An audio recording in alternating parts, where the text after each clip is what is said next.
My name is Evelyn May Carter, 56 years old, a restoration engineer for historical architecture in Baton Rouge. For 10 years, every Sunday morning, I've knelt inside St. Clarion Church, whispering the same prayer. Let the past rest. I thought I was asking for peace. I didn't know I was kneeling on my own family's grave.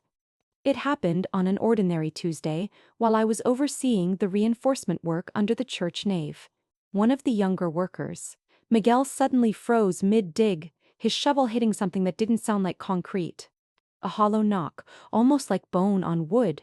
He looked up at me, dust streaking his face. "Ma'am, there's a marker down here. Looks like a headstone." The word headstone felt wrong in the mouth. Heavy. I stepped closer. The air had that chalky, metallic taste of ground limestone. Miguel brushed away the dust with his gloves until the letters appeared through the cracks. E. Carter, 1894. I laughed, a dry, instinctive laugh. That's funny. My initials too. People die every day with names like ours. But my voice came out thin, tremoring at the edges. He kept brushing. More letters emerged, each one sharper than the next, until the entire inscription read, "Here lies Eleanor Carter, the woman." They silenced. The wind that blew through the broken window made the hanging lamp sway. I couldn't feel my hands. My tongue stuck to the roof of my mouth like it was made of plaster. Eleanor Carter. My great-grandmother's name, the one my mother never spoke without lowering her voice, as if even memory could summon punishment. The woman accused of heresy and witchcraft for healing children with herbs, erased from every family record. For a moment, everything around me went silent except for the low hum of the industrial lamps. I remember noticing absurd details. The smell of wet soil, the creak of my work boots, the rosary beads pressing into my chest pocket. "Ma'am, should I keep digging?" Miguel asked, voice shaking. I opened my mouth but nothing came out. The floor seemed to tilt beneath me. 10 years of Sunday prayers flashed before my eyes. The candles I'd lit, the hymns I'd sung, the tears I'd shed on the same spot where her bones might still lie. When I finally spoke, my words came in a whisper, I barely recognized as mine. "Stop, don't touch it again." I stepped back, feeling my heart hammering against the ribs like it was trying to escape. I could hear the choir rehearsal faintly upstairs, the sound of voices praising salvation, while right beneath them lay the woman my church had buried and forgotten. I pressed a hand to the wall, steadying myself. The plaster was damp and cold. My mind kept repeating the same question, over and over. What kind of faith builds its altar over its own sin? I remember calling Father Graham, the parish priest, telling him what we'd found. He sounded calm. Too calm. "Leave it, Evelyn. The church was built on sacred ground. Any disturbance could violate the consecration." But sacred suddenly tasted like rust on my tongue. That night, I couldn't sleep. When I closed my eyes, I saw Eleanor's name carved into the stone, the last words. They silenced, glowing like a wound that never healed. I thought of all the years I'd prayed for forgiveness, without knowing whose voice I was echoing. In the morning, I returned to the site before anyone else. Sunlight was cutting through the stained glass, spilling red and gold across the cracked floor. The headstone lay half buried, as if trying to speak through centuries of dirt. I knelt beside it out of habit, then realized the absurdity of it. "You were right here all along," I whispered, "and I was begging them to save me from you." A draft swept through the hall, flickering the candles. It smelled faintly of iron and rain. Somewhere above, the bells rang for morning mass, clear, holy, indifferent. That was when the truth landed like a stone inside me. I had been kneeling every week on the grave of my own blood, the same woman this church had condemned to silence. And for the first time in 10 years, I didn't cross myself. I just stared at the cracked marble and felt the weight of her name pressing against mine. I had prayed for redemption, I thought, but I'd been asking it from the hands that buried her. I was born into a house where silence was a form of prayer. My mother, Ruth Carter, a woman of iron posture and rosary calloused fingers, never raised her voice, but she never had to. Her faith filled every corner of the house like incense smoke you couldn't wash off. She used to tell me, Carter women only have two choices, Evelyn, saint, or sin. It wasn't advice. It was a verdict handed down generations deep. I chose saint. Or at least, I thought I did.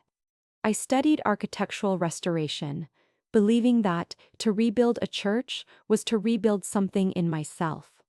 When I first touched ancient stone, I felt holy. I liked the discipline, the patience of cleaning cracks one by one, of returning beauty to ruins.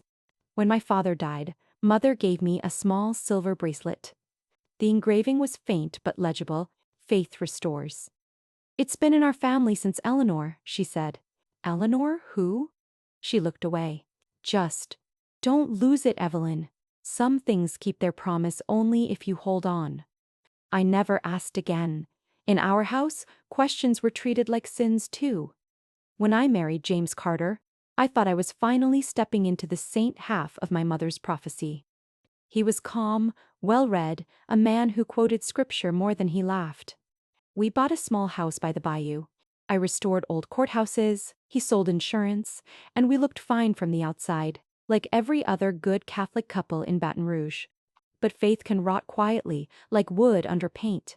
James started traveling for conferences. The late-night calls turned short. I pretended not to notice the lipstick on his collar because silence had been stitched into me since birth. When he finally left, it was with the efficiency of a man closing a file, a letter on the table. No goodbye. I found the note under my bracelet that morning. It said only, "Don't turn the church into your husband." I didn't understand what that meant then. Maybe I still don't. I sold the house, emptied every account, $128,400, the sum of a lifetime, and offered it to St. Zane. Clarion Church, the oldest parish in the district.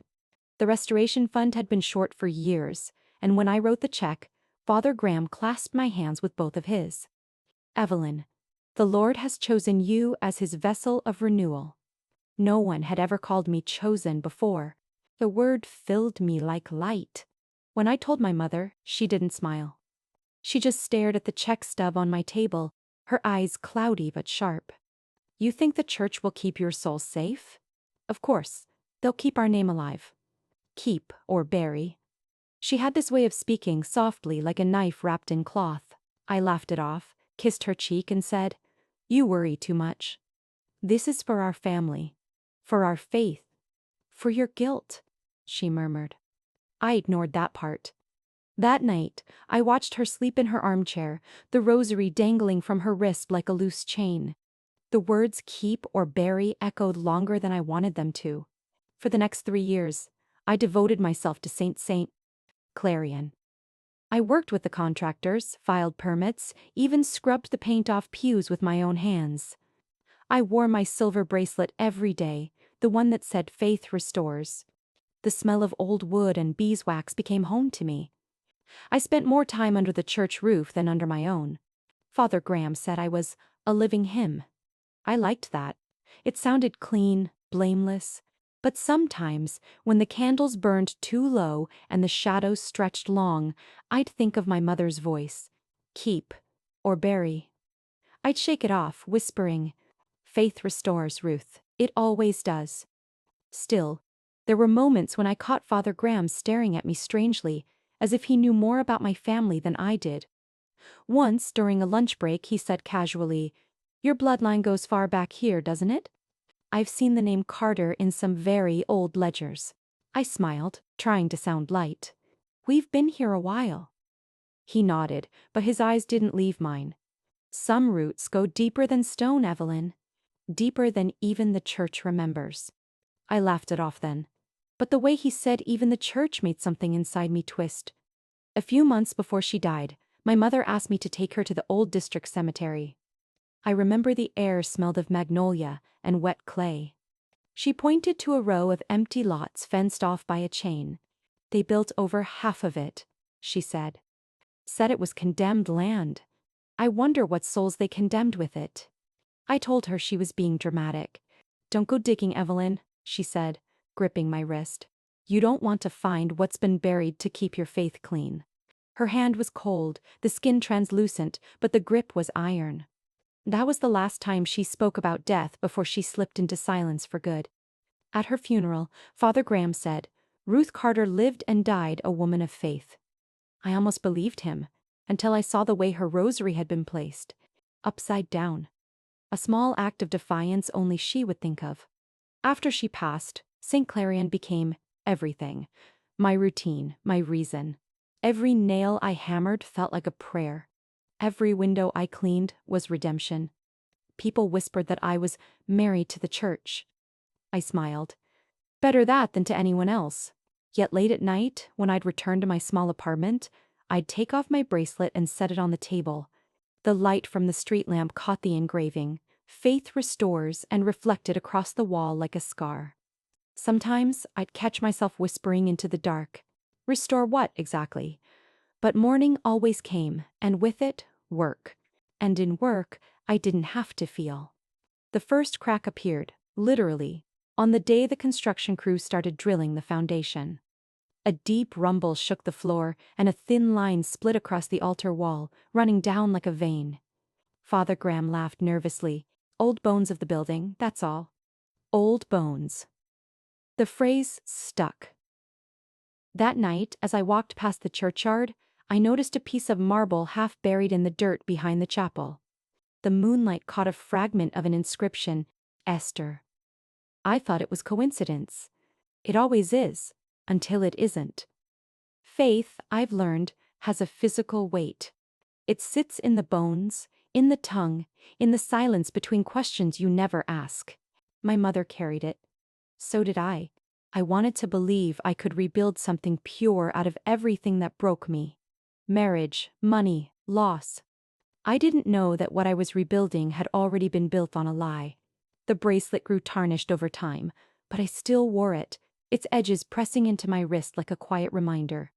One afternoon, I caught a glimpse of my reflection in the polished marble hair tied back, sleeves rolled up, face streaked with dust. I looked nothing like a saint. Just a woman desperate for something to believe in.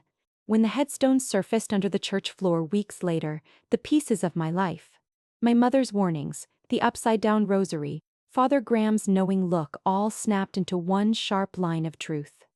And all I could think was, maybe she wasn't warning me about losing faith. Maybe she was warning me about finding it. I was 20 the first time my father took me to the old cemetery outside Iberville Parish, a place locals called the Field of Names. The road there was nothing but red clay and cattails, and by the time we arrived, the sky had begun to bruise with evening. My father, Samuel Carter, was a quiet man, the kind who believed that truth was something you approached slowly, like a wild animal. He carried a lantern in one hand, a small loaf of bread in the other. An offering, he said, for whoever's listening. I remember how the air smelled of rain and iron. We stepped past the rusted gate, weeds brushing against our legs. Beneath the tall grass were pieces of stone names eroded, dates half erased. No flowers, no candles, just wind moving through forgotten things. He stopped near a mound of earth that had sunk in the middle, as if the ground were exhaling.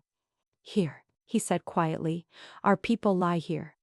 I crouched, brushing the dirt with my fingers until I felt the edge of marble. A letter surfaced. See, then nothing more.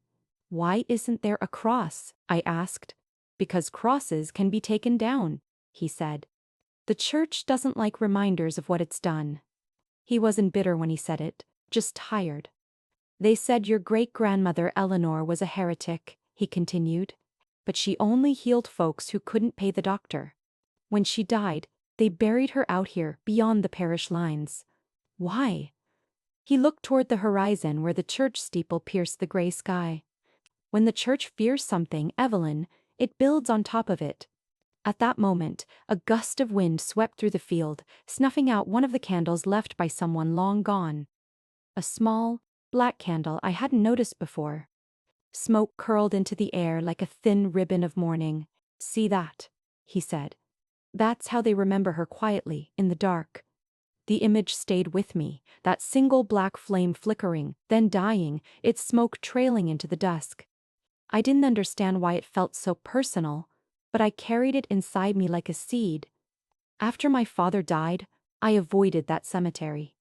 I told myself, faith didn't need graves to survive. I built my life on brighter things, white stone, stained glass, hymns. But sometimes, when I'd light candles inside Saint Clarion, I'd see one flicker lower than the rest, as if gasping, and I'd think of that night, of the black candle, of my father's voice saying, "They build on what they fear." When the excavation team found the headstone beneath the church floor decades later, I knew before I even read the name. The scent of damp soil was the same. The silence was the same. And in that silence I could almost hear my father again, whispering, "I told you, little one, they build on it." For a moment, I wanted to believe he was still there, somewhere between the cracks of the old foundation, still guarding her, still waiting for someone to listen. But it wasn't until I saw Eleanor's name carved in the stone that I realized what he had been trying to prepare me for. Faith isn't always a shelter. Sometimes it's the roof built over a grave. That night, back in my apartment, I lit a candle on the table. I didn't have a black one, so I dipped the wick in soot from my stove until it turned dark. When I struck the match, the flame trembled but held.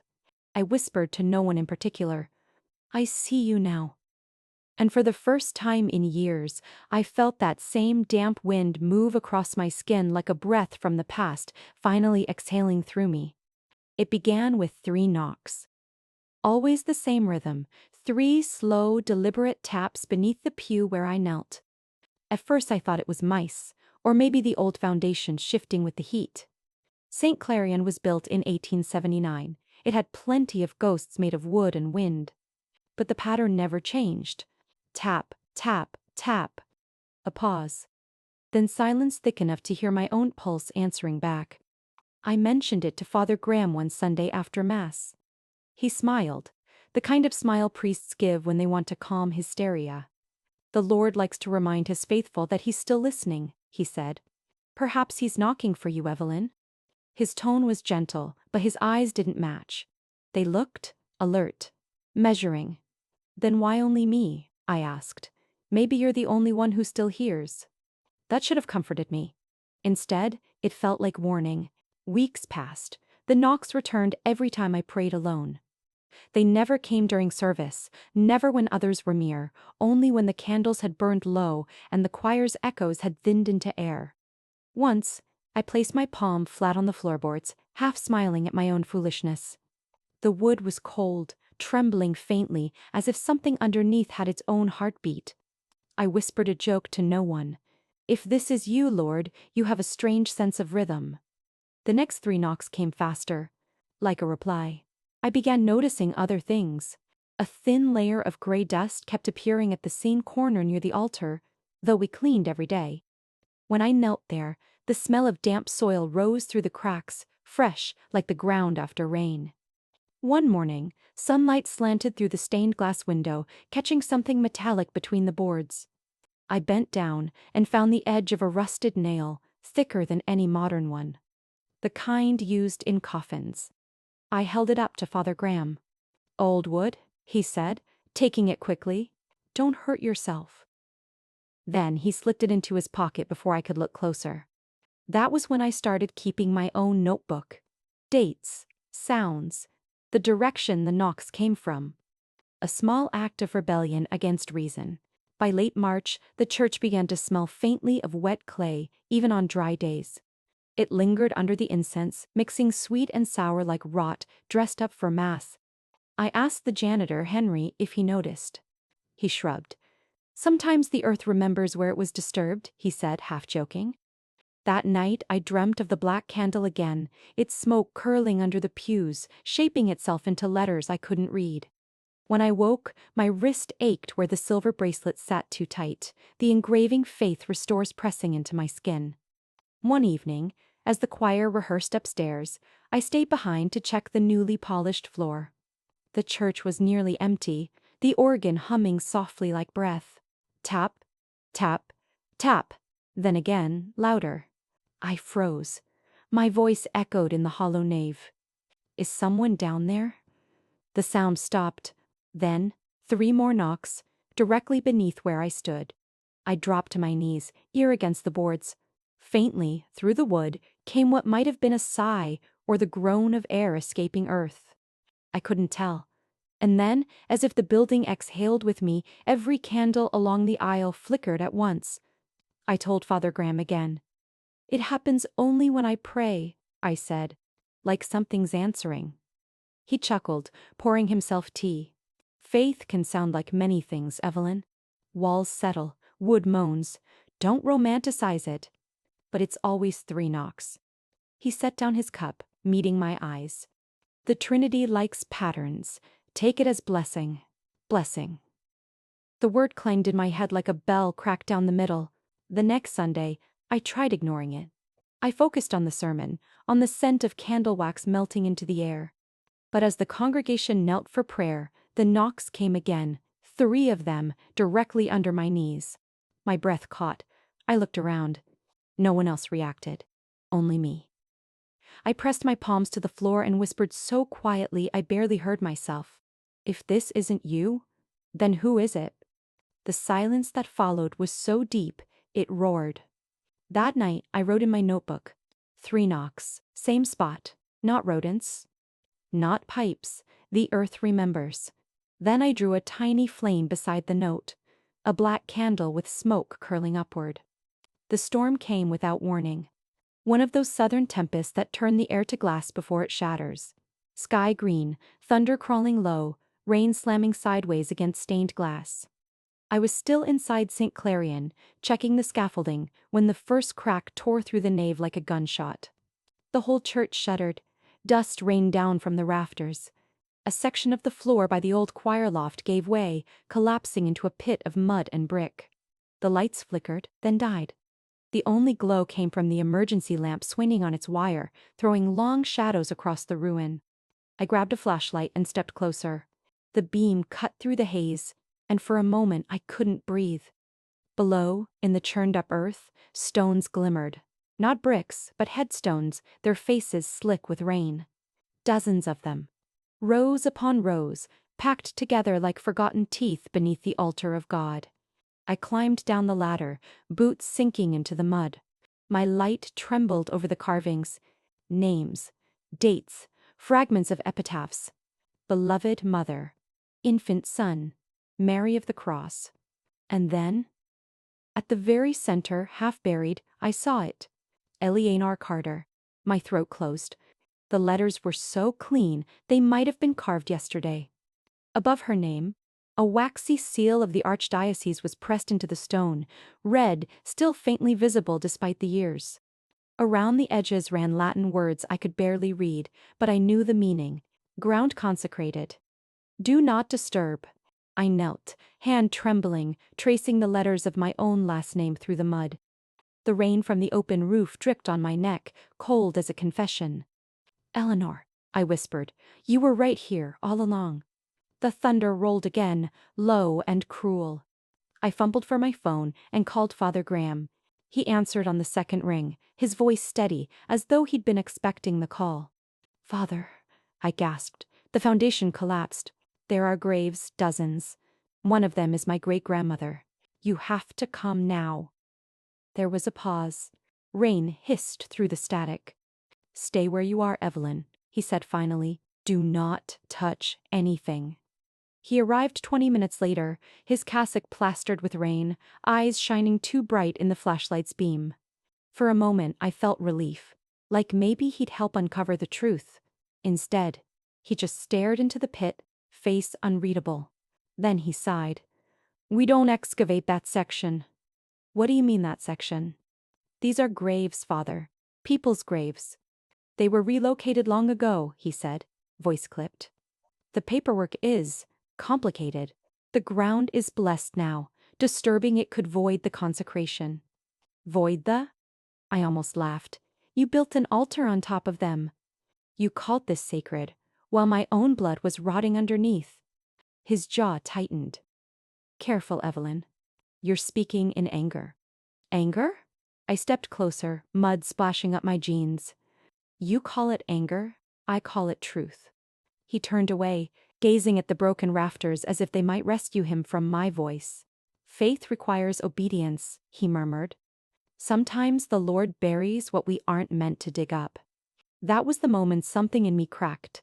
Not loud, but deep, like plaster giving way behind a wall. No, I said softly. People buried her, Father. You just built the church to keep her quiet.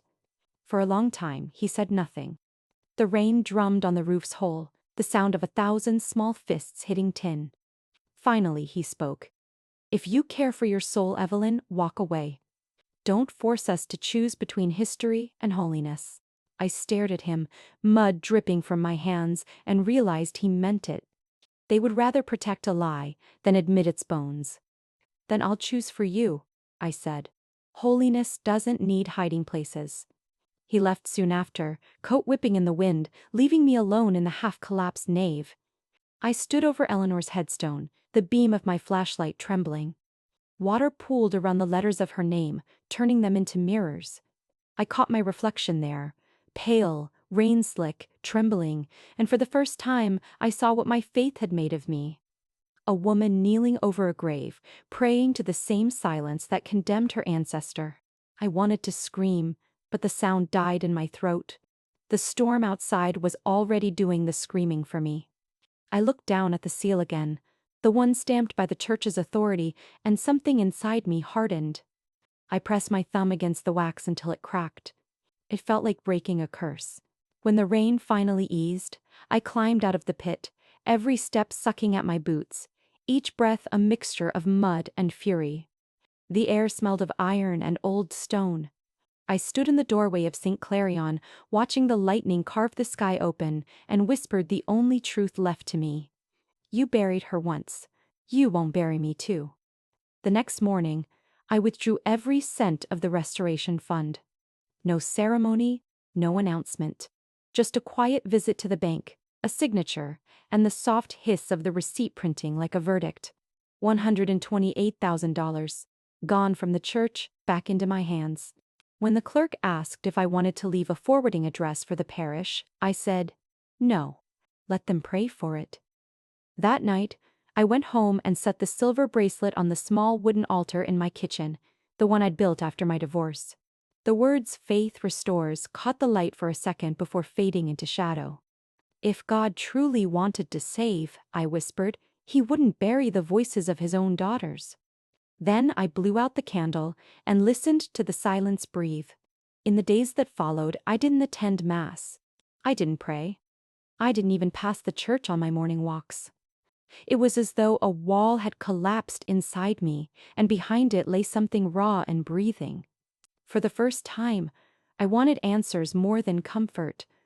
I went to the state archives, still smelling faintly of mildew and dust, where records slept under the hum of old air vents. A young archivist led me to a narrow aisle marked 1890 to 1900. Church trials? She asked. Yes, anything connected to the name Carter. She returned with a thin folder bound in string. When I opened it, a small cloud of dust rose. The smell of forgotten years. Inside were brittle sheets of parchment stamped with the red wax seal I'd seen on Eleanor's grave. The heading read, "The Carter Witch Trial, 1894. My stomach clenched. I read on. The records were sparse, but the words burned. Eleanor Carter, accused of heresy and unlicensed healing. Found guilty of blasphemy against divine order. There were testimonies from townspeople. A midwife saved from fever, a child cured of a cough, a man angry that she refused his advances. No mention of sorcery, only of healing and defiance. At the bottom of the page, a note in Latin, interred beneath consecrated ground by decree of Saint, Clarion Parish. I pressed my fingers to the line, tracing it like a wound. They hadn't just buried her. They'd built the church on top of her, sealing the accusation in stone so it could never be spoken again. I sat there for hours, reading, copying, breathing dust and grief. Each word felt like another crack in the wall between faith and truth. Father Graham had told me the church builds on what it fears. He was right. But what he didn't say was why. They didn't build to protect God. They built to hide the women who carried him differently. When I left the archives, the sun was setting, orange, heavy, almost cruel.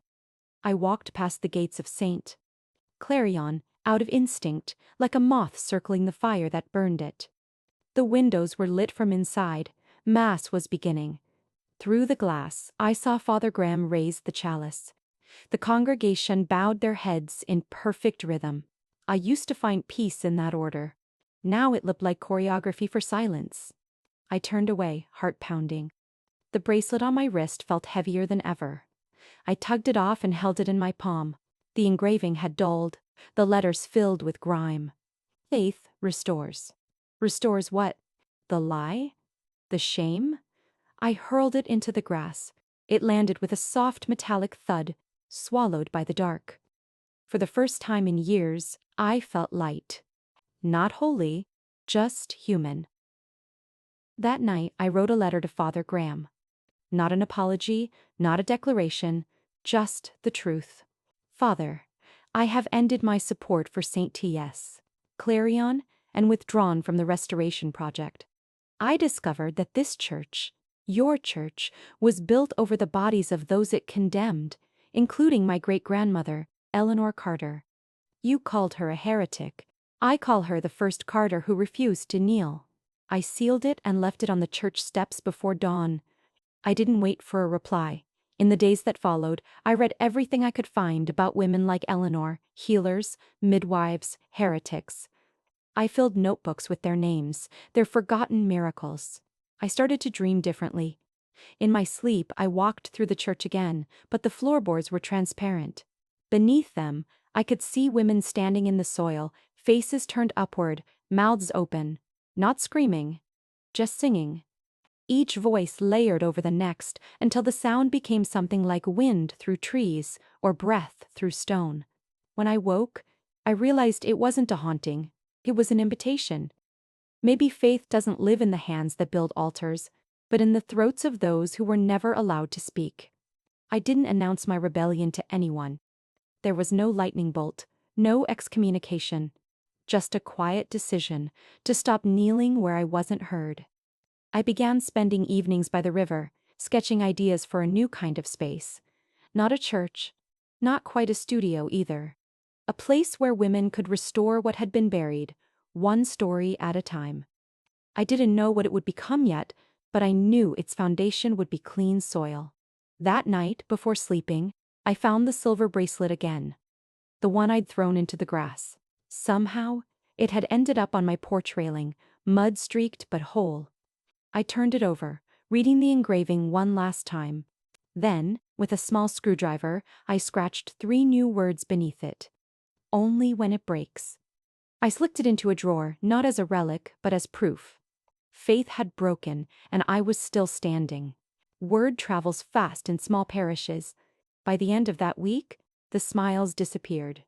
People who used to clasp my hands after Mass now crossed themselves when they saw me coming. I'd enter the bakery and feel the room tilt, conversations dropping to whispers, the clink of cups too carefully placed back on saucers. Someone had called me possessed.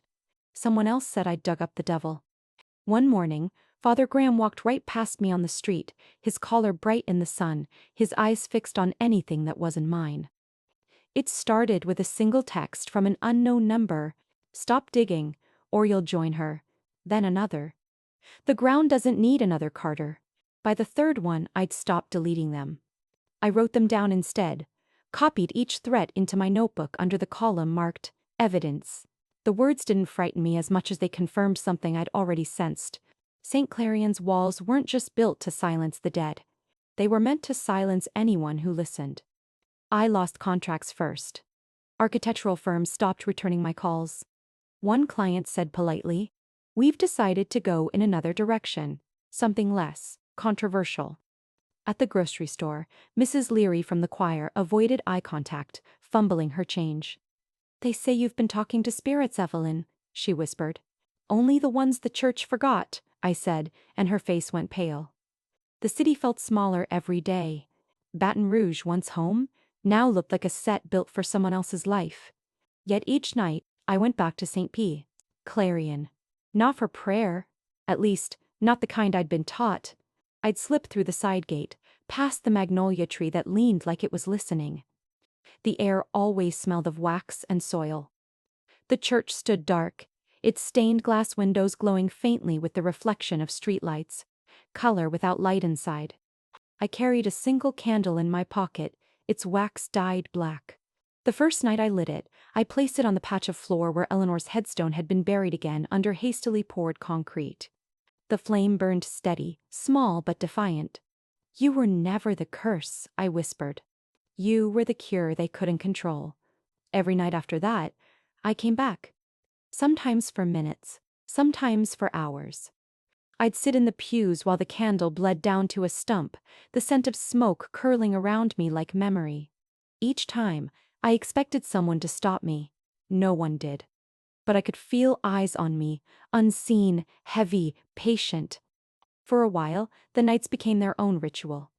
The world outside hated me, but in the silence of that desecrated church, I wasn't afraid. The knocks beneath the floor had stopped after the storm. As if the dead were listening now, waiting for me to speak. I started to bring small offerings, wildflowers, pieces of glass from the broken window, fragments of the original stone I'd salvaged from the restoration. Each thing felt like a conversation, a thread tying the living to the buried. But calm is only calm when someone is winding it tight. Late one evening, as I was leaving, a figure stepped out from behind the statue of St. Michael. It was Henry, the janitor. His eyes darted to the candle still smoking on the floor. "You shouldn't come here anymore," he said. "Why not?" "They're planning something. The diocese. Father Graham wants a court order to remove you from the site. Says you're desecrating holy ground." "Holy?" I laughed.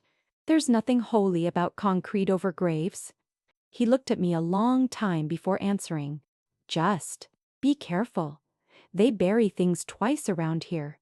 Then he left, closing the door so softly the hinges didn't creak. The air that night felt electric, like the breath before thunder. I sat on the cold floor beside the candle and opened my notebook. The last page was blank. I wrote 3 words across it. "Truth is coming." When the flame flickered, it cast my shadow against the wall, long, stretched, unrecognizable. I whispered to it, "If they want silence, they'll have to earn it." Outside, the first wind of the coming storm rattled the stained glass panes. Sunday morning arrived sharp as a blade. The air was too bright, the kind of brightness that hurts after a week of storms. I hadn't slept. My bag lay open on the kitchen table. Inside it, the archival records, the photographs of the uncovered graves, and a folded map showing the burial grid beneath Saint D. Clarion. I knew what I was about to do would cost me everything left of my reputation, maybe even my safety. But the silence had lasted a century too long. Before leaving, I lit one last black candle on the table. "Eleanor," I whispered, "you wanted a voice. You'll have mine." The church was already full. I hadn't set foot inside since the collapse, but nothing looked different. The pews gleamed, the altar polished, the choir humming softly. Only the floor above Eleanor's grave seemed darker, as if the ground itself remembered. As I walked down the aisle, heads turned. I could feel the murmur ripple through the congregation, like wind through dry grass. "She's here. The blasphemer. The madwoman." I sat in the front pew, bag at my feet, waiting. Father Graham stepped onto the pulpit. His voice rolled through the speakers, steady and rehearsed. "Today, we gather to thank the Lord for his mercy in restoring our church after the storm." Restoring. The word burned. My heart thudded in my ears. The edges of the map inside my bag brushed against my knee like a pulse. When the congregation bowed their heads for prayer, I stood up. "Father Graham." The microphone picked up my voice, quiet, but enough to slice through the silence. Heads lifted. A few gasps. He blinked, startled, his hand frozen midair. "Miss Carter, now isn't." "Do you have the courage," I said, my voice growing steadier, "to tell them what this church was built on?" A murmur spread like static. Someone's phone started recording. "Do you dare tell them," I continued, "how many names lie buried under their feet? How many souls you silenced and called it holy? Father Graham's face turned a shade I'd never seen. Fear wrapped in authority. Sit down, Evelyn, he snapped. You are Bongbi Dahon. You blaspheme the house of God. I took the map from my bag and unfolded it across the center aisle. The rustle of paper echoed like thunder in the nave. These are the graves, I said. Every marked and unmarked one beneath this floor. 37 in total, including my great-grandmother, Eleanor Carter, the woman your records condemned as a witch. Gasps. Phones lifted higher. The congregation, once obediently silent, now whispered in waves. You dare defile this sanctuary with lies? He barked. Lies? I stepped closer to the altar, pulling out a photograph. The headstone, Eleanor's name clear as daylight, the red seal of the archdiocese still visible. I placed it on the white cloth in front of him. I'm not defiling anything, Father. I'm just reminding you whose bones you pray over. He slammed his palm against the pulpit. You think pain gives you authority? You think your grief makes you righteous? No, I said. I think truth does. He turned to the congregation, voice rising. Do you see what happens when pride replaces faith? When one woman decides her blood matters more than salvation. I stepped onto the first step of the altar, meeting his eyes. My blood built this altar. You just paved over it. A wave of gasps again, half horror, half awe. The choir members froze mid-note. Someone whispered, That's her ancestor, Evelyn, he said, lowering his voice now, trying to regain control. Faith requires humility. Faith without truth, I said, is just obedience in a prettier dress. By now, everyone had their phones out. The air buzzed with the glow of camera lights. Henry, the janitor, stood near the back, eyes wide but steady. He gave the smallest nod. You want humility? I said, turning to the crowd. Then kneel here on the same floor where they buried women who healed, who helped, who refused to bow. Kneel and tell me you can still call it sacred. Silence. Not a single person moved. Father Graham's voice cracked like a whip. Enough. This is the devil speaking through you. If the devil sounds like truth, maybe you should ask who you've been praying to. He lunged forward, grabbing the map, crumpling it in his hands. Out, he shouted. Out of this house. But I didn't move. Instead, I picked up the photograph again and laid it flat on the altar, smoothing it carefully, reverently, as if setting down a relic. No, Father, I said softly. This is her house too. The choir doors burst open. Reporters from the local paper tipped off by a friend of mine stepped inside with cameras flashing. The congregation turned in chaos, 100 whispers colliding at once. What's happening? Is this real? Did they really build on graves? Father Graham froze mid-breath. The weight of exposure fell on him like a storm. I faced the cameras, my voice clear, every syllable shaking but unbroken. You cannot build heaven on real bones. The flashbulbs popped. The congregation gasped again. That was the sentence that would appear on every headline the next morning. I turned back to Father Graham. You called this a sanctuary. But sanctuaries don't require silence. They require truth. He said nothing. He just stared at the photo of Eleanor, the red seal glinting under the fluorescent lights. Within minutes, the diocese officials began ushering people out, whispering damage control into phones. I stood alone at the altar, the floor beneath me trembling, not from faith, but from history clawing its way up. I looked at the pews, people avoiding my eyes, clutching their rosaries like lifelines. But one woman, older with trembling hands, crossed herself and whispered, Thank you. That was all. One word. Enough. Father Graham left through the side door, his robes catching on the pew. I could see the outline of sweat down his back. When the crowd thinned, I finally let my body shake. My knees hit the marble, but not in prayer. Just gravity pulling truth down where it belonged. I reached for the photo again, tracing Eleanor's name.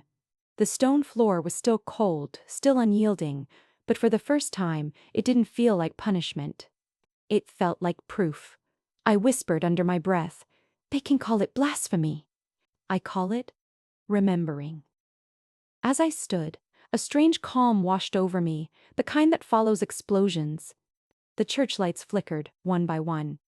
Somewhere under the floor, I swore I heard it again. 3 soft knocks. Only this time, they didn't sound like warning. They sounded like applause. Outside, the sky had turned a clean pale blue after the storm. Reporters shouted questions, microphones reached out like weapons, but I walked past them all. Every step on the stone path felt lighter, as if the ground itself had exhaled. I didn't look back. I didn't need to. Behind me, St. Clarion stood tall and cracked, sunlight spilling through its stained glass wounds. For the first time, it looked honest. The backlash came faster than the storm that started it. By Monday morning, the Baton Rouge Chronicle ran a headline in heavy serif letters. Local architect suffers mental breakdown at church service. Below it, my photograph, hair damp, eyes wild, mid-sentence, frozen forever in the worst frame possible. The article quoted anonymous sources within the parish, saying I had been struggling since a difficult divorce and that I'd imagined the graves. They used the word unstable 4 times. That afternoon, a second piece appeared on a Christian radio site. Former restorer claims St. Clarion, built on witch's grave. Experts say woman may be suffering from delusions brought on by isolation. By evening, the phones in my apartment started ringing. Some were reporters. Some were people breathing hard and hanging up. The diocese issued a statement the next day. Miss Carter has long struggled with emotional challenges following her divorce and the tragic loss of her parents. The church prays for her recovery. They called it compassionate. I called it strategy. 2 restoration firms quietly canceled my contracts. My name disappeared from the city's preservation board overnight. One colleague, usually gentle, wrote, "Evelyn, please lie low. They're saying you forged the photos." Forged. As if the dead could be faked. By Wednesday, my son finally called. "Mom, what are you doing?" His voice had that careful tone, halfway between worry and embarrassment. He'd moved to Houston years ago, rarely visited. Faith was something he wore only on Christmas. "You're all over the news," he said. "They're saying you crashed a service, that you told the truth. You're ruining yourself. They're calling you unstable." I took a breath. The silence between us hummed like an old wire. "Daniel," I said, "I'm not destroying my life. I'm digging it back up." He exhaled, a tired sound. "You always had to be the righteous one, huh? Someone has to be." He didn't answer. Then, softly, "I just don't want to lose you again." That part landed where nothing else could. But he hung up before I could tell him. You can't lose what finally stood up. Days blurred. Letters arrived with no return address, some in cursive, some block printed in rage. "Repent before you burn. The devil wears a silver bracelet. We know where you live." The police officer at the station filled out a report without meeting my eyes. "Best thing," he said, "is not to provoke them." But silence was what started all of this. So instead, I bought a cheap body camera and wore it like armor. Friends who once hosted dinner parties stopped answering my messages. My neighbor, Mrs. Cole, a devout woman who used to bring me pecan pie on Sundays, crossed the street when she saw me coming.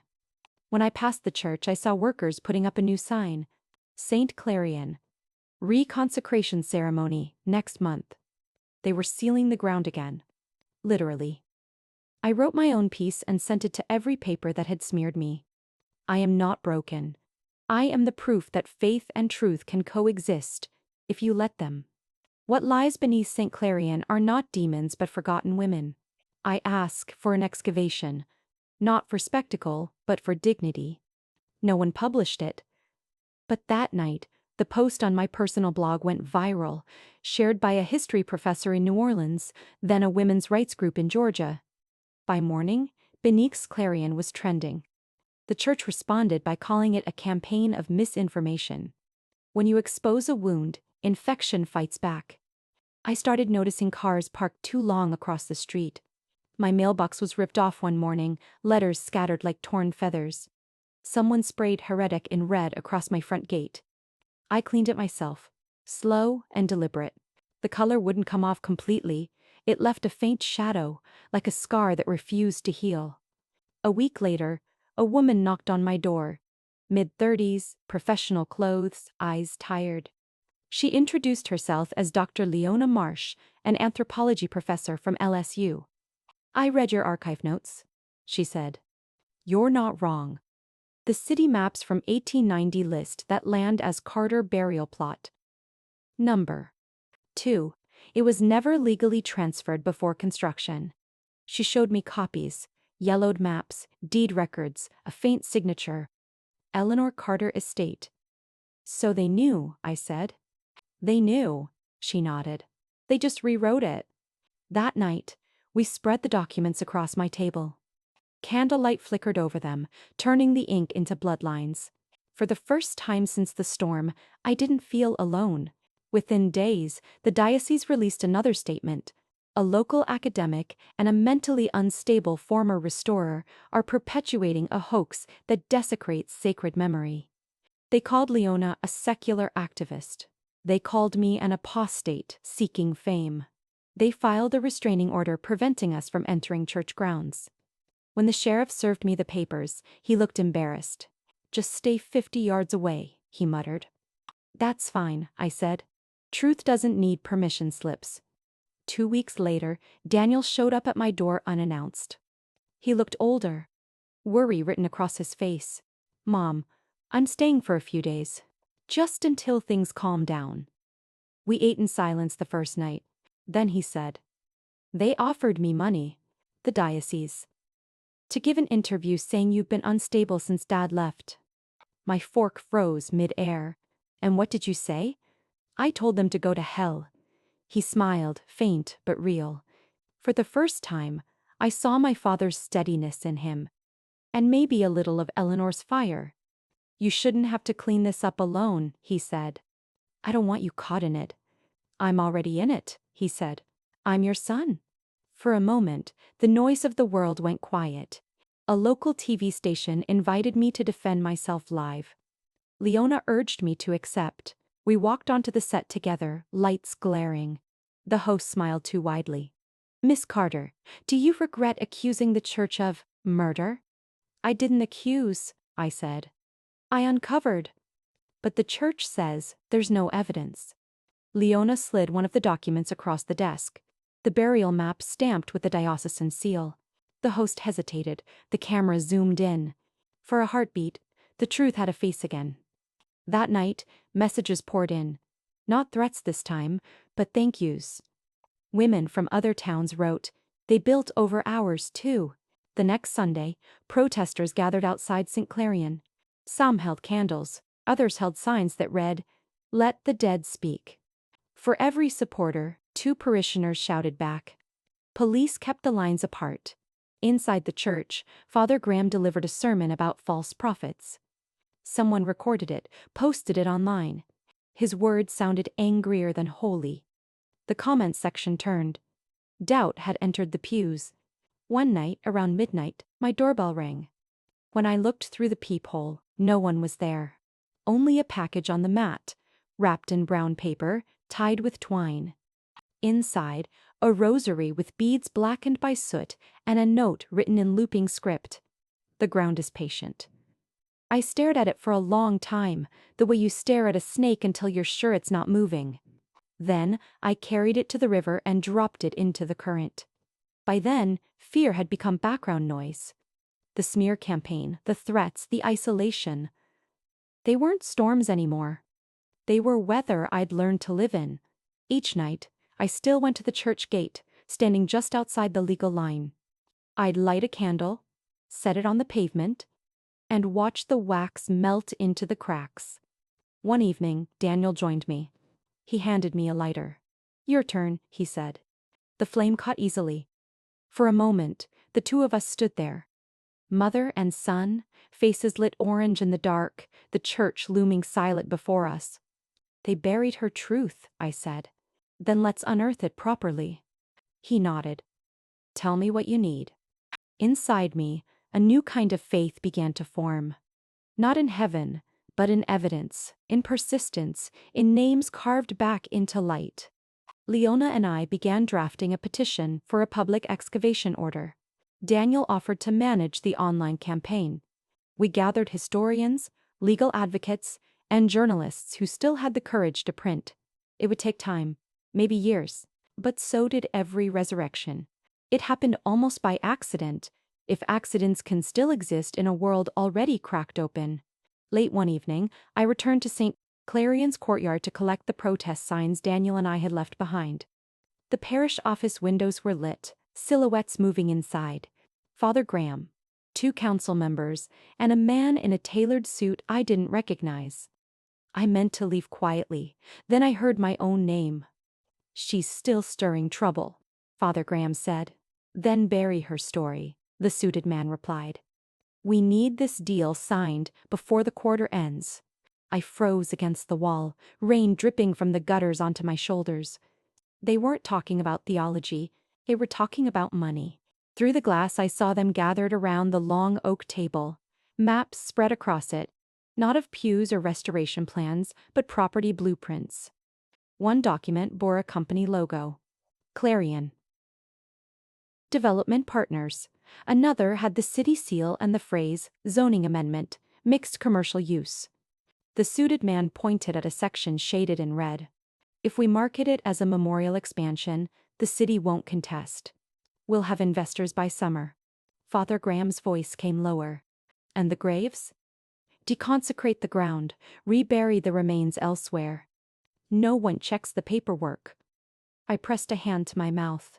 The very soil I'd fought to protect, the one holding Eleanor and the others, was being sold off in the language of permits. The meeting ended abruptly when thunder rolled. They gathered their files, locked the cabinet, and left through the side door. A few minutes later, I slipped inside. The air smelled of candle wax and ink. On the table, next to an empty teacup, something small gleamed in the lamplight, a USB drive. Father Graham's name was scratched on the metal casing in blue ink. My hands shook as I picked it up. For a moment, I hesitated. Breaking into a priest's files wasn't exactly redemption behavior, but neither was selling the dead. At home, I plugged it in. The drive whirred to life, folder names scrolling across the screen. Clarion, expansion proposal, .pdf. Investor contacts. XLZX burial transfer. Form, unsigned. Docs press, plan template, docs. I opened the proposal first. The first line made my stomach twist. Project Eden. Reclaiming sacred land for future growth. Reclaiming. That was their word for erasing. Page after page outlined the sale of the Eastern Foundation lot, the exact area where we'd uncovered the graves. The plan was to convert it into a faith-inspired cultural plaza, with retail spaces on the lower level. Estimated profit? $4.8 million. Another file contained draft press statements, already prepared. The redevelopment of St. Clarion will honor our history while creating economic vitality for the parish community. Honor. Vitality. Every holy word twisted into revenue. Then the real wound, a spreadsheet listing, relocation costs, historical remains. Each line had a code, not a name. Grave Mice Ford, 125. Grave Mice 15, 125. Carter, E. 0, unmarked. I stared until the numbers blurred. They hadn't just priced the dead. They'd made my great-grandmother a line item that cost them nothing. My whole body went cold, then hot. For weeks I'd told myself this war was about faith versus truth. But faith doesn't draw up balance sheets. I printed everything. The printer hummed like a low growl, spitting out page after page of evidence until the floor was covered in white paper and ink, a paper graveyard. I sat amid them, hands black with toner, laughing and crying at once. "They don't fear the dead," I whispered. "They fear the receipts." I called Leona Marsh and told her what I'd found. Within an hour, she was at my apartment, hair pulled back, eyes blazing. She flipped through the pages, stopping at the phrase, Project Eden. "Typical euphemism," she muttered. "Turn bones into blessings and sell the blessing by the square foot." We copied the files, backed them up in 3 drives, sealed one in an envelope for the lawyer who'd helped with the petition. "They'll come for it," I said. "Then let them come," she replied. But now we have the proof. For the first time in weeks, the fear didn't outweigh the fury. When Daniel came home from work, I showed him the folder. He scrolled through in silence, jaw tightening. $4.8 million, he read. For a parking lot built on graves. They call it a cultural plaza. He slammed the laptop shut. "We're going public." "Not yet. We need to verify the chain of ownership first." "Mom, they'll bury this faster than they buried her." He wasn't wrong. But I needed this done clean, undeniable, so when the world saw it, it couldn't look away. 2 nights later, Father Graham came to my door. He looked smaller without the pulpit behind him. "You took something that belongs to me," he said. "Correction," I said. "You left something that belongs to the truth." "Evelyn, think carefully. You can still make peace with the church. Peace built on profit isn't peace. It's accounting." His gaze hardened. "You'll regret this." "Maybe, but at least I'll remember it." He left without another word. I watched his taillights disappear, the red glow fading like the wax seal on Eleanor's grave. After he was gone, I opened the laptop again, scrolling back to that single entry. Carter, E, 0, unmarked, 0. No value. No acknowledgement. They hadn't just erased her name, they'd assigned it a price of nothing. That was the real crime. Not faith, not fear, but commerce dressed as salvation. I gathered the papers, stacked them neatly, and slid the USB into a small glass jar, sealing it with wax from one of my black candles. I wrote a label in thick ink, "Do not bury." Then, I placed it on the shelf beside my father's old Bible. "You said the church builds on what it fears," I whispered to him. "Turns out what it fears isn't the soul. It's the invoice." Once you know the truth, the only thing left is what you'll do with it. I'd spent weeks being dragged through rumor and silence. Now the silence had names, dates, invoices, and I had them all printed in neat folders on my kitchen table. It was time to stop whispering. I called Marla Quinn, a freelance journalist I'd met years ago when she covered a courthouse restoration. She wasn't tied to any network, which meant she was free and fearless. When I told her what I had, there was a pause on the line. Then she said, "You're talking about a land fraud, not just a scandal.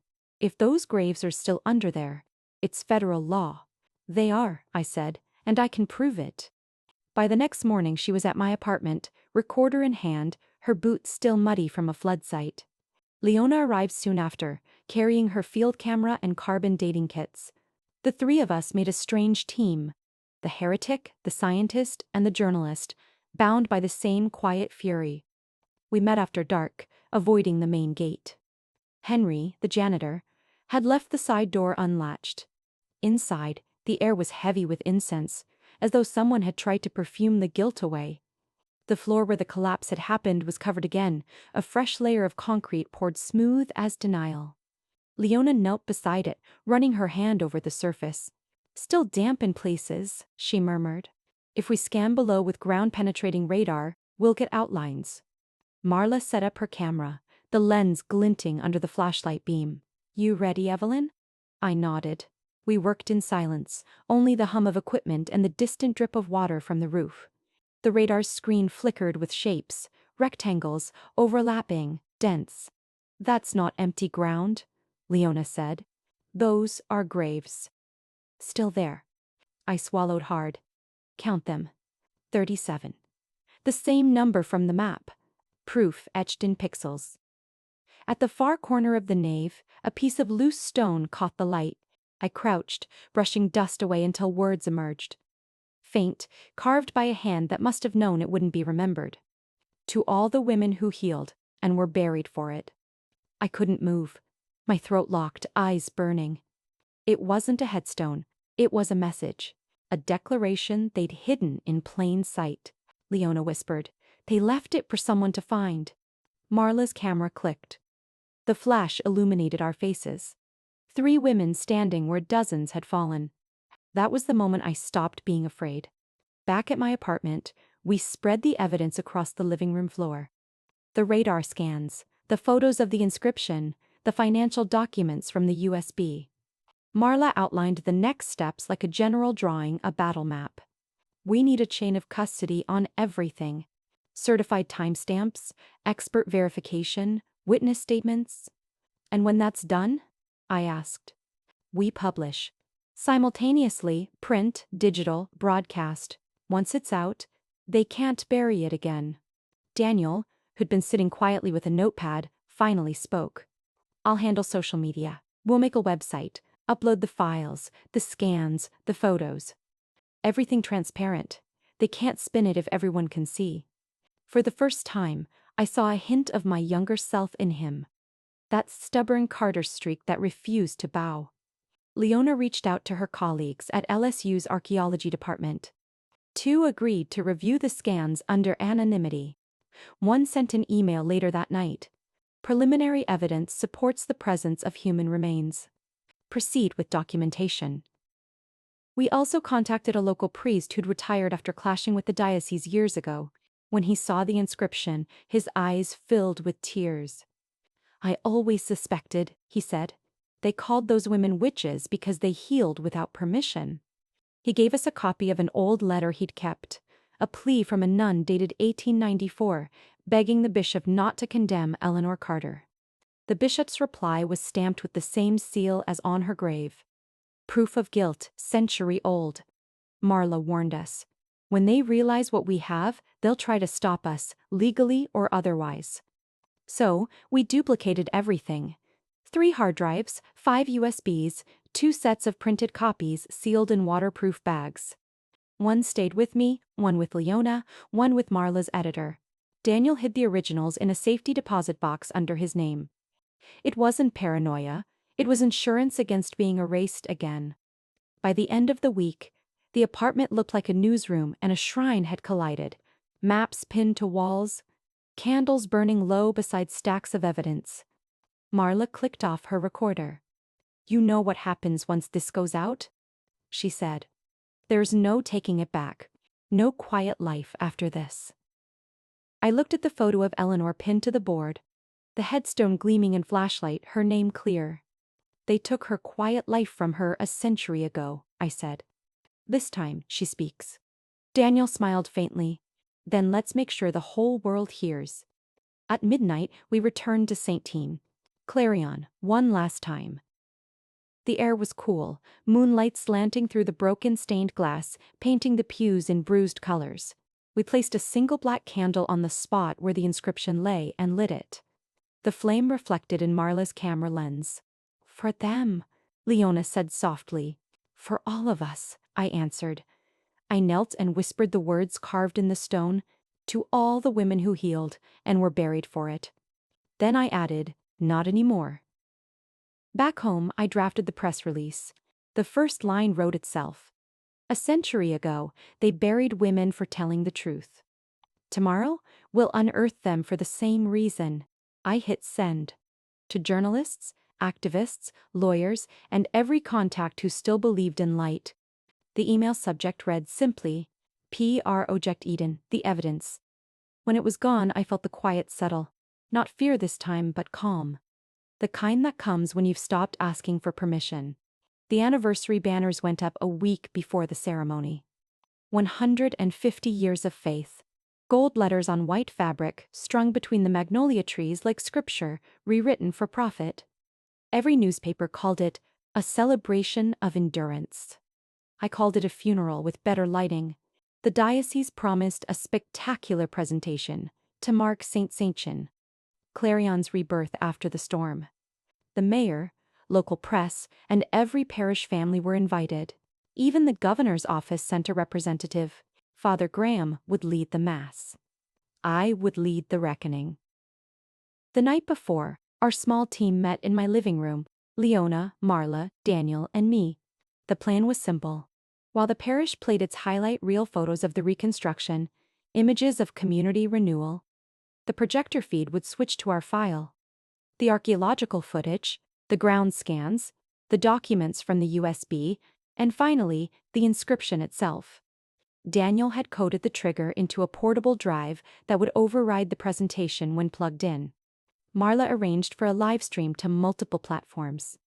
Leona checked her watch. "Once it starts," she said, "you'll have about 90 seconds before they cut the power."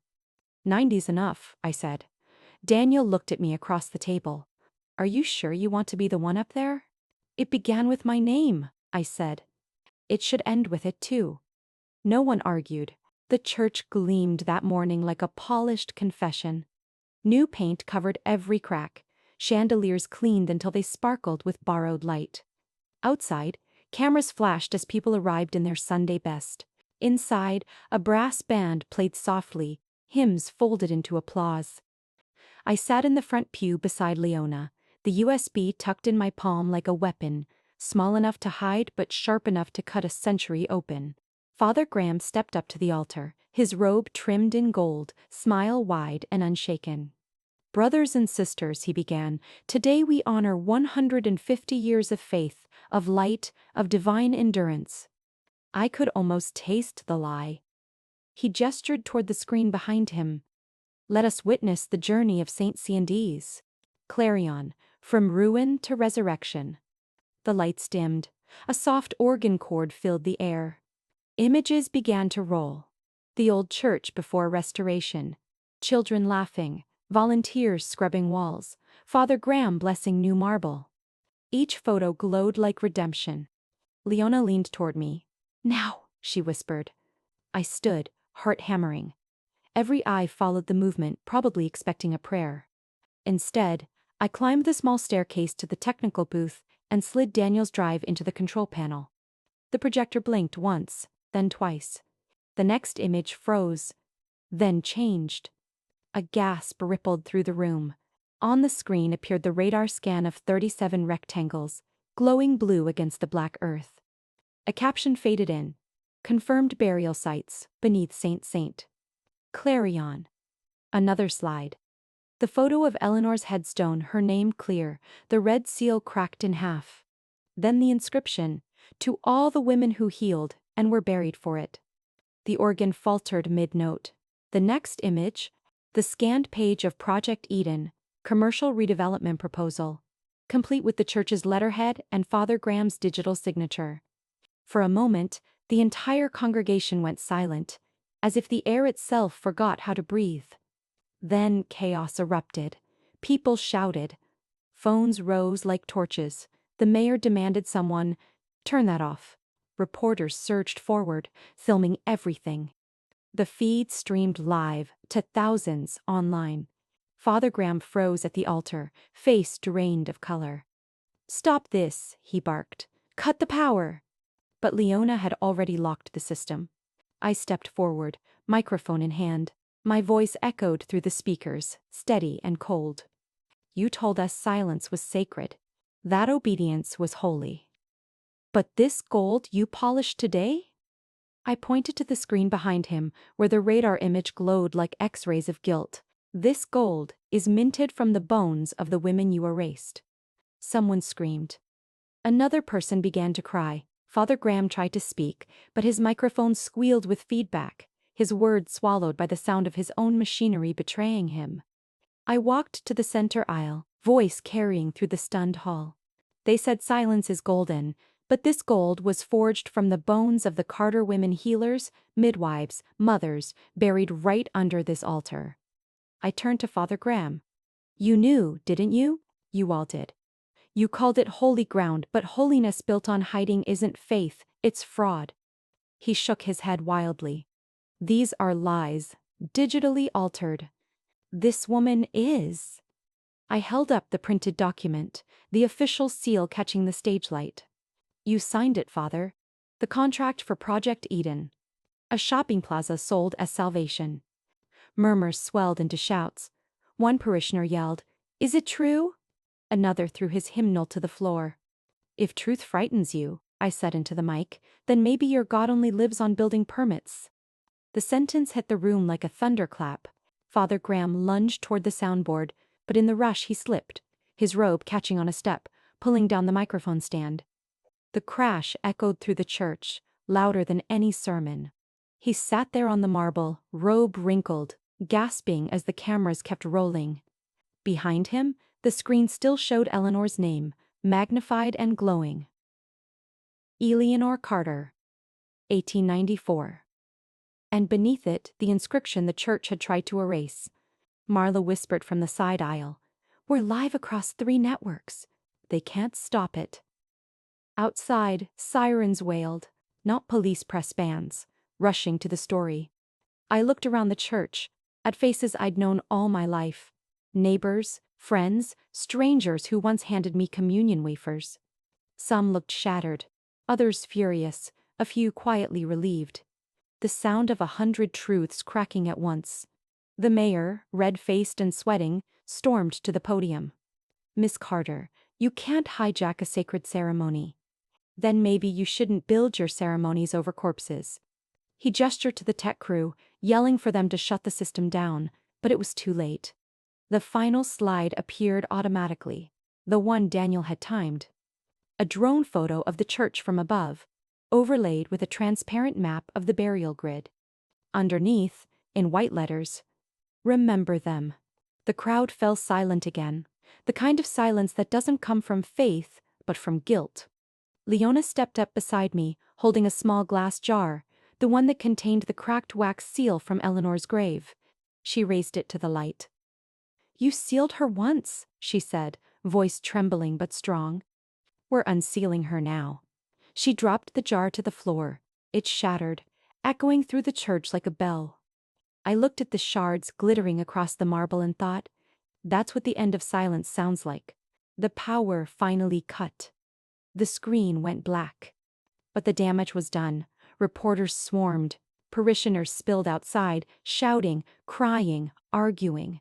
Some crossed themselves. Others tore off their choir robes and walked away. Father Graham stood alone at the altar, staring at the darkened screen like a man who'd just watched his own confession. I didn't stay for the fallout. I handed the microphone to the nearest journalist and walked toward the doors. Daniel met me halfway, eyes wide but shining.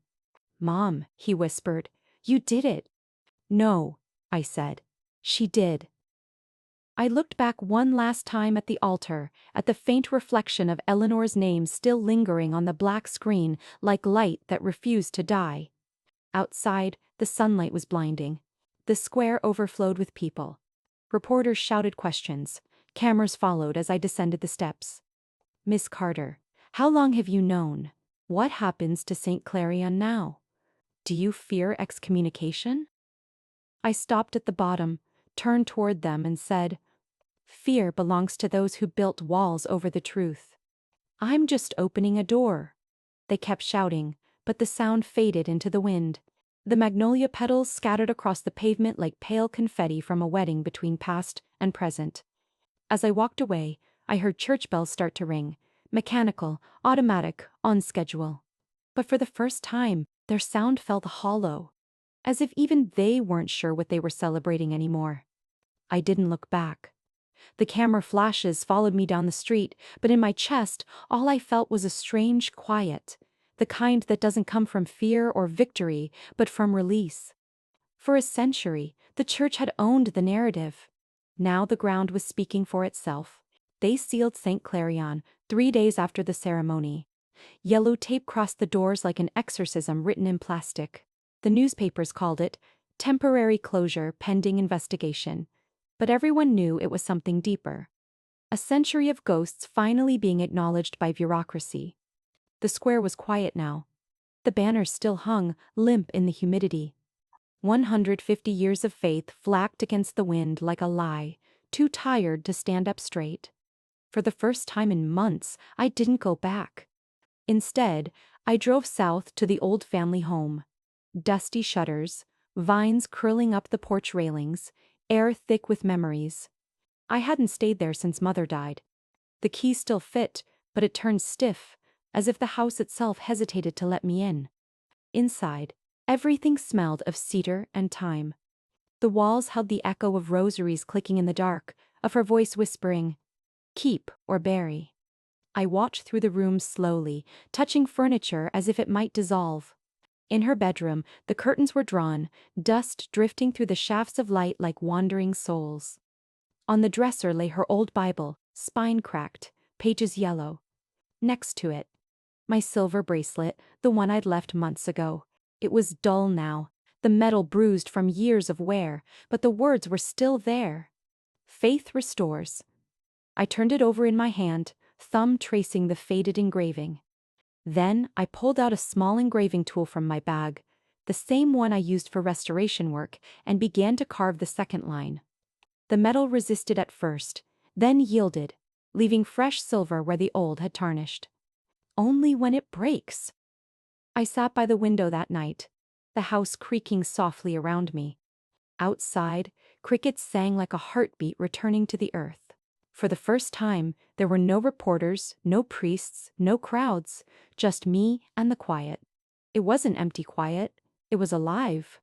I thought of Eleanor, of all 37 souls still under the church floor, waiting to be moved to open ground.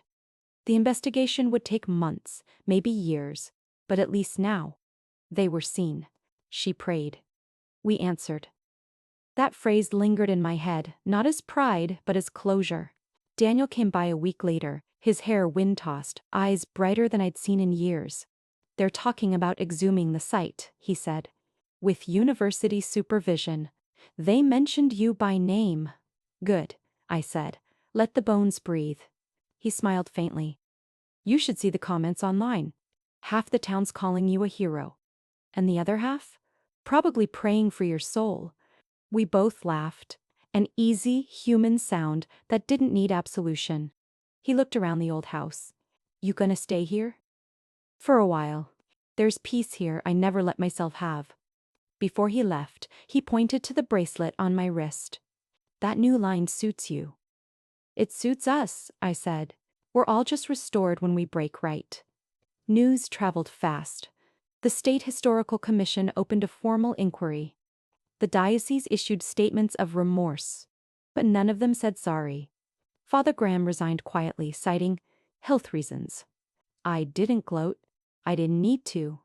Sometimes justice doesn't look like victory. It looks like an empty building and the sound of doors finally closing on a lie. Leona sent photos from the first excavation tests. Bone fragments, pottery shards, rosary beads blackened by time. "They're real," she wrote. "Every one of them." I stared at the images on my phone until tears blurred them into light. I started writing again. Not reports or statements, but a book part history, part confession. I called it The Church Beneath My Name. Each chapter began with a name from the burial records. Each name got a page of their own. Whatever little I could find, pieced together from parish notes, census files, or rumors. It wasn't perfect, but it was something. A resurrection made of ink. At night, I'd light one black candle by the window. The flame burned steady, its reflection caught in the glass. I'd whisper, "You're free now." And for once, I believed it. People ask if I still believe in God. I tell them yes, just not the one with marble floors and locked doors. My God lives in dirt and rain, in cracked walls and names remembered. My faith is restoration still, but of the kind that doesn't hide the damage. Sometimes you don't rebuild to erase what broke. Sometimes you rebuild to prove it survived. On my last night in the house, I held the bracelet up to the lamp. The two lines caught the light, old and new together. Faith restores.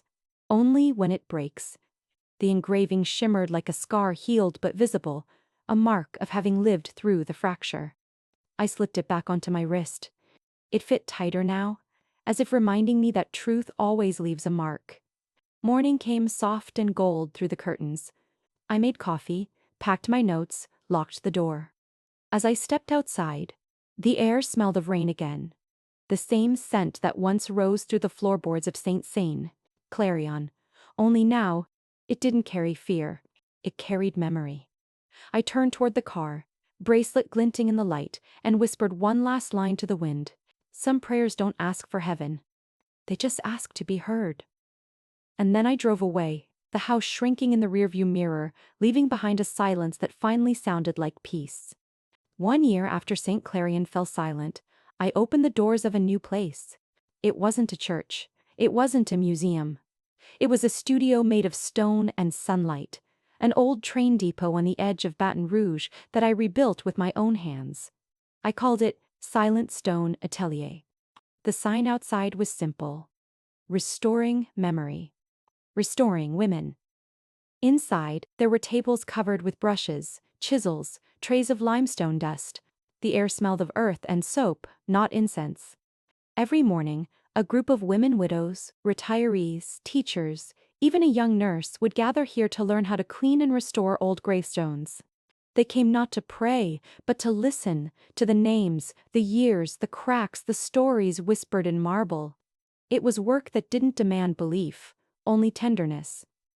The first thing visitors see when they step inside is a framed photograph on the wall. Eleanor Carter's grave, newly unearthed, polished, surrounded by wildflowers that had grown there naturally. Beneath it, in silver script, I had the frame engraved. She prayed. We answered. Some mornings I stand before it while the women chatter behind me, their laughter echoing through the high rafters. The sound feels holy in a way I never found in hymns. The world has already moved on, as it always does. St. Clarion remains closed, its investigation long and tangled, but the truth is written now, recorded, catalogued, unerasable. The graves will be preserved as a memorial park under state protection. I visit sometimes to place a single black candle on the grass. Not for mourning. For gratitude. My students call me Miss Evelyn now, like I'm a teacher of something more than stone. There's Marjorie, who lost her mother's grave to a highway project. Nadine, who brings her granddaughter to every class. Clara, who speaks to the tombstones in Spanish and swears they answer. They clean, polish, photograph, document. Every mark we uncover feels like a voice restored. When one of them brushes dirt from an old inscription and gasps, I smile and say, "See? She's been waiting for you." By noon we sit together at the long wooden table, drinking tea among the dust. It clings to our hair, our clothes, our hands. We look like ghosts ourselves, but living ones. One afternoon, a reporter came to interview me. He was polite, careful, still curious about the woman who brought down a church. "Do you consider yourself religious?" he asked. I thought for a moment, fingers tracing a newly cleaned headstone fragment. "I believe in what survives," I said. Not because it was strong, but because someone remembered to listen. He nodded slowly, unsure if it was a confession or a sermon. It was neither. Daniel visits on weekends, helping organize workshops for families tracing their ancestry. He's become part of the heartbeat of this place, steady, patient, quietly proud. Sometimes, I catch him staring at the photo of Eleanor, and I know he's seeing the line that runs through her, through me, through him. Unbroken now. "You ever think she'd imagine this?" he asked once. "No," I said, "but maybe she prayed for it, in her own way." He laughed softly. "Guess you're her answer." "No," I said, "we both are. The mail arrives heavy some mornings, envelopes from other towns, other countries. Women writing to say they found a grandmother's grave because of what we did. A nun in Ireland sent a note. We are digging too. I keep them all in a wooden box under the front desk. On quiet evenings, I read them aloud to the empty studio, as if the walls deserve to hear that freedom can echo too. Leona still teaches at the university, her lectures now filled with stories of the Carter excavation, though she insists I never call it that. "It wasn't about you," she always says. "It was about history learning to blush." Marla's documentary, Beneath St. T. Clarion, premiered last month at a small theater downtown. In one scene, my voice cracks while reading the names of the buried women. The audience cried quietly, then stood in silence when the credits rolled. It wasn't fame. It was acknowledgement. One evening after class, a student lingered as the others left. She was young, barely 30, with a kindness in her eyes that reminded me of who I used to be before the storm. She looked at the photo of Eleanor and asked, "Ms. Evelyn, do you still believe in God?" The question didn't sting this time. It just settled in the air between us, calm as dust in sunlight. I smiled. "I believe in the people he buried," I said, Because they're the ones who kept the world alive while everyone else was looking up. She nodded, tears glinting in her eyes. Then she hugged me. Tight, honest, unafraid. On the anniversary of the revelation, we held a quiet gathering at the site of St. C. Clarion. The fences were still up, but we placed candles along the perimeter, one for each name. The air was heavy with humidity and jasmine. No priests, no sermons. Just voices reading aloud the inscriptions we'd uncovered. When my turn came, I read Eleanor's. Then, without meaning to, I said aloud, "I forgive you." Not to the church, to myself. For the years I spent kneeling on silence, thinking it was prayer. Back at the atelier, I built a small alcove in the corner, part memorial, part confession space. Instead of a cross, I hung a mirror. People can stand there, look into their own reflection, and whisper a name they want to remember. No intermediaries, no permission. Sometimes, when the sun hits it just right, the mirror reflects the whole room. The women working, the dust dancing, the photo of Eleanor shining on the wall. The living and the dead sharing the same light. That, to me, is prayer. The night the investigation officially ended, Leona called. They ruled it historical desecration. The site will be preserved as a heritage memorial. I closed my eyes, letting the words settle. Desecration. Such a clinical word for what it really was. Forgetting. But at least now, forgetting had been recognized as a crime. I hung up, walked to the window, and lit a candle. The last of the black ones I'd kept since that first night in the ruined church. Its flame was smaller now. Quieter. It didn't fight the dark, it simply lived in it. Sometimes my students ask what restoration teaches me most. They expect a lecture about patience, or technique, or craft. But I tell them this: everything that's buried still wants to be seen. Every crack is just a door waiting for light. They smile, thinking it's metaphor. I know better. Because every time I touch stone, I feel Eleanor's pulse under it. The steady rhythm of women who refuse to stay silent. That evening, after everyone left, I stayed alone in the studio. The sun had gone, leaving the room washed in gray-blue dusk. I walked to Eleanor's photo, placed my hand on the frame and whispered, "We did it." Then I looked down at the bracelet on my wrist. The old silver caught the dim light, both lines visible now. Faith restores. Only when it breaks. The words no longer felt contradictory. They were two halves of the same truth. I slipped the bracelet off and set it beneath the photograph. Not as surrender. As offering. I once thought faith meant kneeling. That to be close to the divine, you had to bow lower, speak softer, disappear smaller. But faith, I've learned, sometimes means standing. Even when your legs shake, even when the floor beneath you used to be a grave. I knelt for half my life, asking for forgiveness that was never mine to earn. Now, I stand. And when I listen closely, I can still hear it. The faint hum of something deep and ancient, rising through the ground like music through stone. Maybe it's the wind. Maybe it's her. Maybe it's me. The studio was quiet when the film crew arrived. They'd asked for a short interview.